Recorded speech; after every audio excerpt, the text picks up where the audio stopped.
Hello everyone, welcome to civil staff Himachal. आज के lecture में हम डिस्कस करेंगे सतकोसिया टाइगर रिजर्व, जो कि आपके प्रीलिम्स के लिए काफी ज्यादा इंपॉर्टेंट है। इसको हम डिटेल में डिस्कस करने की कोशिश करते हैं एंड इवेंचुअली इसको आप कैसे मेंस में यूटिलाइज कर सकते हैं वो भी इंपॉर्टेंट हो जाता है। We would be discussing this only, right? So let's start the session. As you know, village relocation करी गई है, फॉरेस्ट राइट्स किस तरह से इंपैक्ट होंगे ये आप मेंस के लिए इंपॉर्टेंट हो जाता है। और एक तरह से कंजर्वेशन डिलेमा आपको क्या देखने को मिलता है उड़ीसा की महानदी रिजर्व में। बेसिकली कैसे लोगों को डिस्प्लेस किया जा रहा है, उनके भी कुछ राइट्स हैं जिसको हम फॉरेस्ट राइट्स बोलते हैं। तो उसके तहत यहाँ पर कैसे स्टेप्स लिए जाने चाहिए जिससे कि हम इस टाइगर रिजर्व को प्रोटेक्ट कर पाए, टाइगर्स को प्रोटेक्ट कर पाए।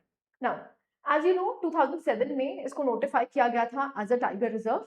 अगर हम यहाँ पर बात करते हैं तो इसकी लेंथ कितनी है? It is 22.5 kilometres. It is length of the Mahanadi gorge. And यहाँ पर टाइगर्स जो हम बात करते हैं 2022 में 0 रिकॉर्ड किए गए। अभी क्यों न्यूज में है उसमें हम जानने की कोशिश करते हैं। Sir let's do wild news. आप देख सकते हैं यहाँ पर इंक्वायरी है किसके लिए? विलेज रिलोकेशन के लिए।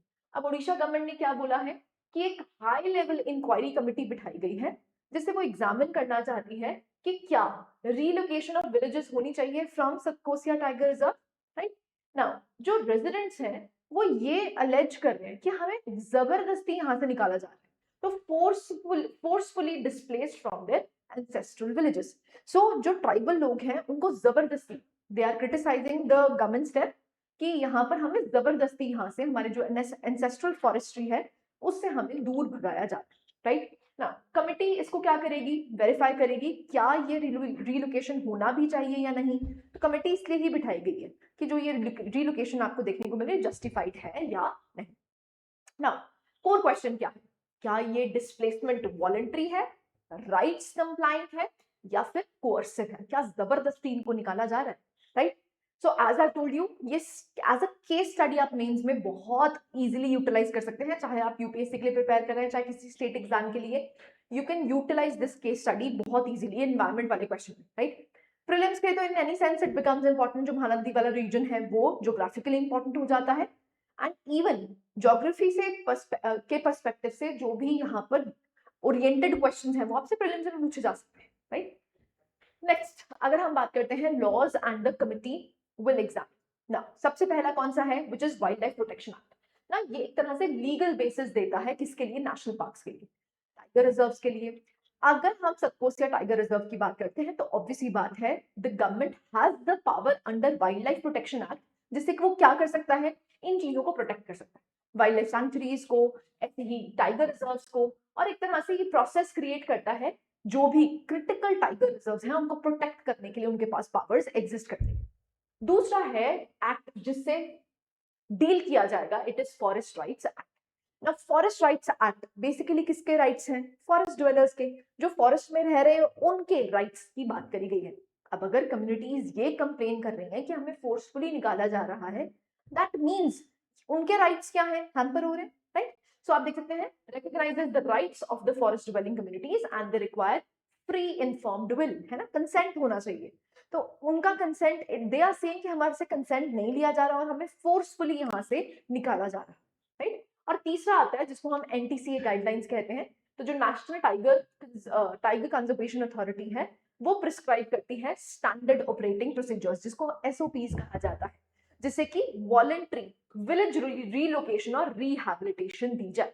तो एनटीसीए के तहत जिन भी कम्युनिटीज को यहाँ से वॉलंटरी बेसिस पे शिफ्ट किया जाता है उनको री एलोकेशन रीइंबर्समेंट भी दी जाती है, which is under what? NTCA, right? ये तीन लॉज, इन तीन लॉज के बेसिस पे जो कमिटी है वो वेरीफाई करेगी कि ये स्टेप सही था या नहीं, right? Now Satkosia tiger reserve, now this is very important for your prelims. अगर हम बात करते हैं तो ये लोकेटेड कहाँ है? Odisha and around Mahanadi gorge. ना ये नोटिफाई किया गया था as a tiger reserve in 2007, but 2022 में जो टाइगर सेंसस हुआ है यहाँ पर कहा गया है कि एक भी टाइगर यहाँ पर आपको देखने को नहीं मिलता है, right? It was named after 22.5 kilometer gorge which was cut by Mahanadi only, जिसको हम क्या बोलते हैं? सतकोसिया। उसी के नाम के बेसिस पे यहाँ पर सतकोसिया टाइगर रिजर्व बना है। Now it is part of the Mahanadi Elephant Reserve also, and ये मीटिंग पॉइंट है दो बायोजियोग्राफी रीजन्स का, ठीक है। तो स्टेट कौन सी है? उड़ीसा। रिवर कौन सी है यहाँ पर? महानदी। नोटिफाई कब किया गया? 2007 में। और यहाँ पर सतकोसिया गॉर्ज और बेसलपल्ली सैंक्चुरीज देखने को मिलती है। वेरी इंपॉर्टेंट, ये प्रीलिम्स के लिए काफी ज्यादा इंपॉर्टेंट हो जाता है, राइट ना। ओरिजिन की milestones, so Satkosia gorge sanctuary आपको देखने को मिला, इसको as a wildlife sanctuary पहले घोषित किया गया था। फिर 1981 में जो बैसीपल्ली आपको सैंक्चुरी देखने को मिलती है उसको रिकग्नाइज किया गया। एंड इवेंचुअली आपको 2007 में ये क्या देखने को मिलता है? As a tiger reserve. तो टाइगर रिजर्व को नोटिफाई कर दिया गया एंड इवेंचुअली टाइगर रीएलोकेशन का अटेम्प्ट किया जाता है 2018 में। तो ये इंडिया का पहला फर्स्ट इंटरस्टेट, ठीक है, इंटरस्टेट, एक स्टेट से दूसरी state, interstate tiger relocation programme try किया गया।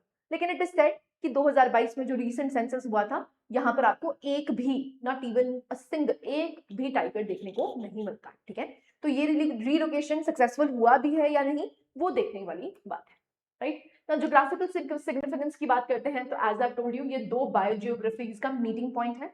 पहला कौन सा है? अगर हम सतकोसिया की बात करते हैं तो डेक्कन पेनिनसुला, और दूसरा कौन सा है? ईस्टर्न घाट्स। ये दो मेजर रीजन्स को एक मीटिंग पॉइंट की तरह आपको देखने को मिलता है। तो एक ट्रांजिशन जोन है, इसकी वजह से ही जहां पर भी ट्रांजिशन जोन होते हैं वहां पर आपको देखने को मिला डाइवर्सिटी, जो बायोडाइवर्सिटी है वो इंक्रीज होती हुई दिखती है, राइट।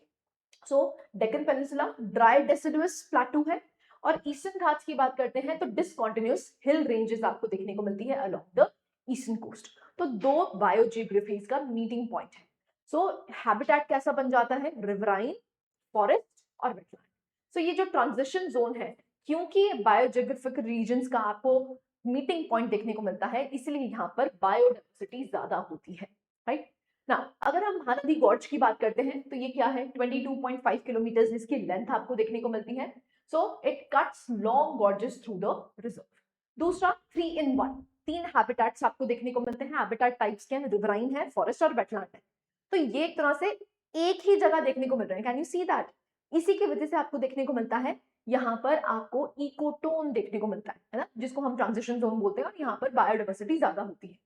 तीसरा है एक्वाटिक लाइफ, तो यहाँ पर घड़ियाल और मगरमच्छ भी आपको देखने को मिलते हैं। तो ये जो रिवर स्ट्रेच है, ये घड़ियाल और मगर क्रोकोडाइल्स को बेसिकली डाइवर्सिफाई करता है। महानदी कहाँ राइज करती है ये इंपॉर्टेंट हो जाता है, याद रखना है, छत्तीसगढ़ में। And it drains into the Bay of Bengal. Satkosia basically it guards one of the most ecologically sensitive zones, right? Next, अगर हम यहाँ पर फ्लोरा एंड फौना की बात करते हैं तो लेपर्ड, एलिफेंट, गौर, ये आपको बेसिकली यहाँ पर फौना देखने को मिलती है। एम्फिबियंस भी हैं जिसमें आपको रिवराइन हैबिटेट्स देखने को मिलते हैं। रेप्टाइल्स भी देखने को मिलते हैं, एज वी हैव डन, घड़ियाल और मगरमच्छ देखने को मिलते हैं। एंड यहाँ पर wide variety of birds and fresh water fish species भी एग्जिस्ट करती हैं, right. So biologically it is very very diverse. ना वेजिटेशन की अगर बात करते हैं तो मिक्स्ड डेसिडुअस, ये इंपॉर्टेंट है, ये प्रीलिम्स में पूछा जा सकता है। तो mixed deciduous and riverine forest है।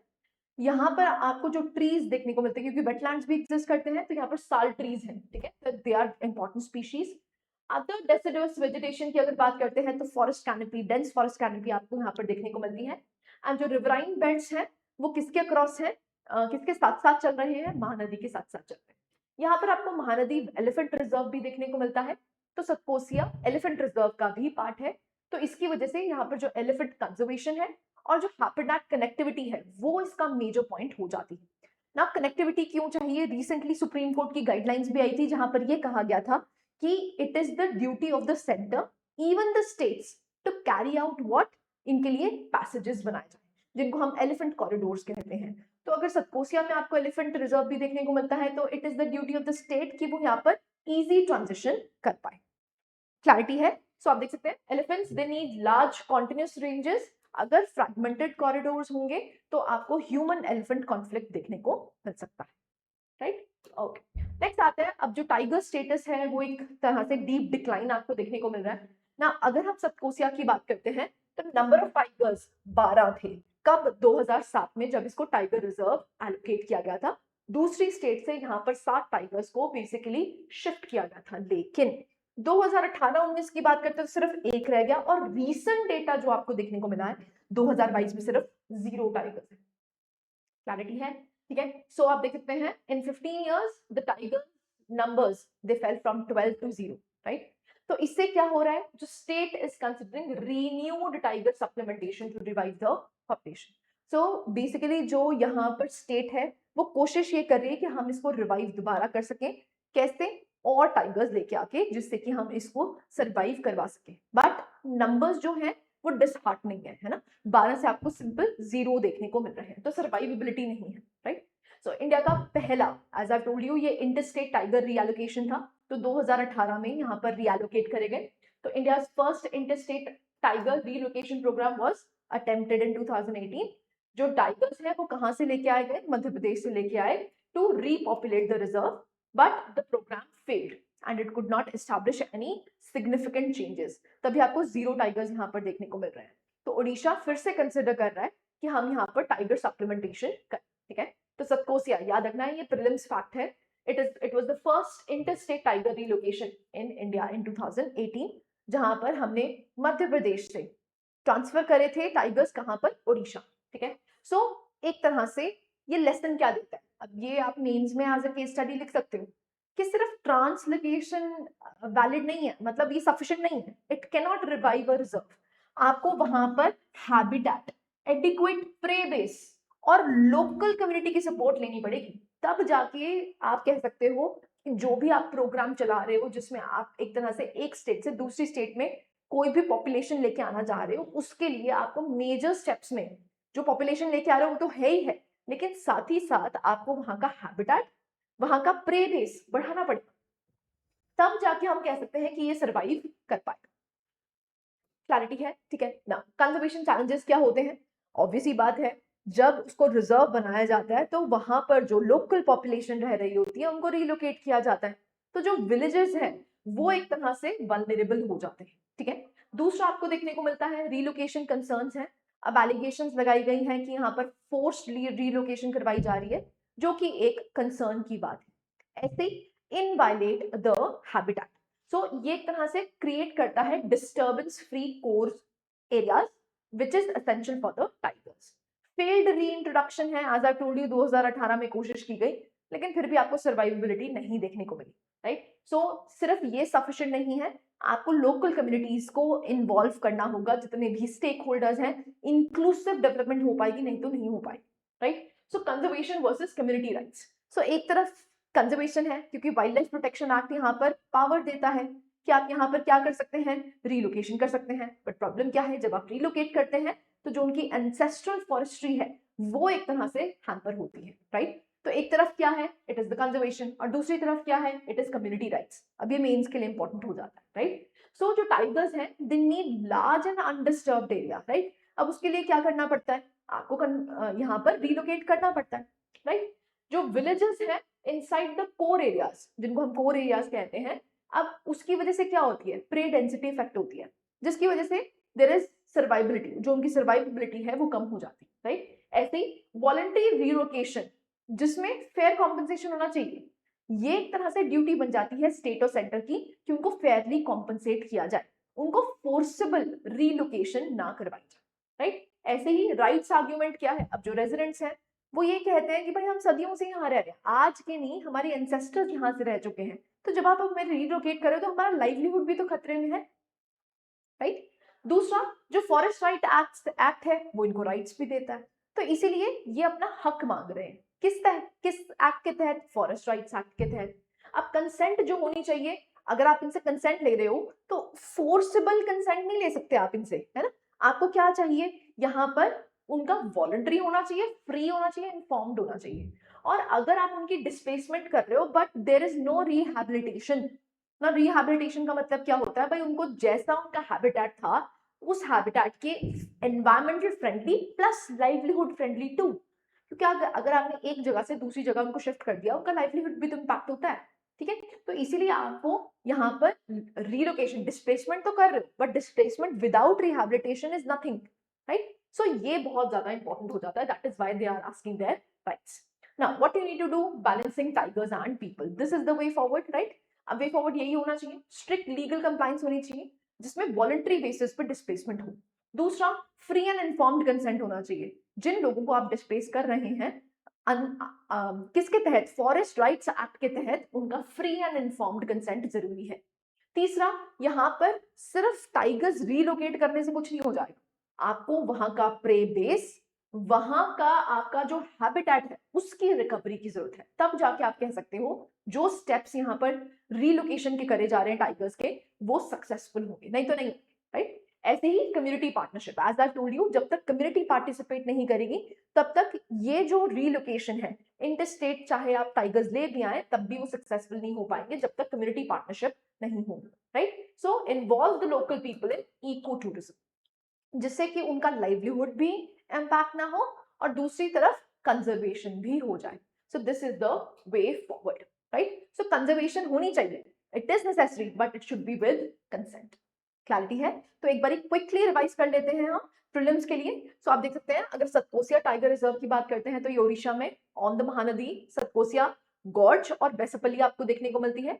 यहाँ पर एक तरह से कॉन्टिगस जोन बनता है, तो मीटिंग पॉइंट है दो बायोजियोग्राफीज का, which is the Deccan peninsula and the eastern Ghat. 22.5 kilometre gorge आपको देखने को मिलता है, which is a part of Mahanadi tiger elephant reserve also. And first state बन गई थी इंटर स्टेट टाइगर रीलोकेशन हमने 2018 में की, राइट। मेंस के पर्सपेक्टिव से अगर आपने लिखना है तो यहाँ पर आपको देखने को मिलते हैं the protected areas versus the rights, forest rights act and consent requirement. और अगर आपको इफेक्टिवली चाहिए कि भाई हाँ टाइगर ट्रांसलोकेशन प्रोग्राम जो है वो सक्सेसफुल हो, उसके लिए आपको क्या करना पड़ेगा, आपको हैबिटेट प्रोटेक्ट करना पड़ेगा, आपको प्रे बेस बढ़ाना पड़ेगा और कम्युनिटी पार्टिसिपेशन लेनी पड़ेगी, तब जाके हम कह सकते हैं ये मिशन सक्सेसफुल होगा, right. So this was each and every detail which is related to Satkosia. अब आपको टॉपिक को आई गेस आप, आई होप ये आराम से समझ पा रहे होंगे, क्योंकि हर टॉपिक में कुछ पोर्शन प्रीलिम्स का होता है और कुछ पोर्शन मेंस का होता है। एंड मेंस का जो इसमें पोर्शन है ना, कल को आपको कोई भी टाइगर रिजर्व पे आता है या एलिफेंट रिजर्व पे आता है या एज वाइल्ड लाइफ प्रोटेक्शन पे आता है, तो आप ये स्टेप्स लिख सकते हैं कि आप जब तक हैबिटेट, प्रे बेस और कम्युनिटी पार्टिसिपेशन नहीं लोगे तब तक जो भी ट्रांसलोकेशन या रीलोकेशन के आप स्टेप्स ले रहे हैं वो पॉसिबल नहीं हो पाएंगे, वो सक्सेसफुल नहीं हो पाएंगे, right. So this was the topic. I hope you like the lecture. Thank you very much.